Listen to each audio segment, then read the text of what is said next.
All right, we're going to be working on determining the molecular formula, but first we have to talk about what the empirical formula is.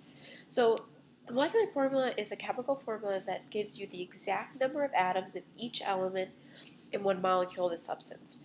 So molecules are the particles formed from covalent bonding when we have non-metal atoms, which we'll talk about in just a few weeks. The empirical formula, though, has to be in the simplest whole number ratio. There can be molecular formulas that are equal to the empirical formula if they are in the simplest whole number ratio, but a lot of the times we're talking about taking a molecular formula and turning it into its empirical formula, or that simplest whole number ratio. So for example, if we have C4H8O2, that's the molecular formula. That tells you that you have exactly 4 carbons, 8 hydrogens, and 2 oxygens in the actual compound. But if I'm asked for the empirical formula of that, then I have to put it into the simplest whole number ratio, which will then be C2H4O for that particular compound.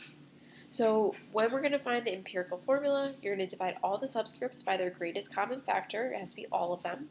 So if we look at dividing this first one, C8H18, the biggest number I can divide them by would just be 2. And that would give me the empirical formula C4H9. If I take glucose's formula, I can divide those all by a greatest common factor of 6. So when I go ahead and do that, I get CH2O.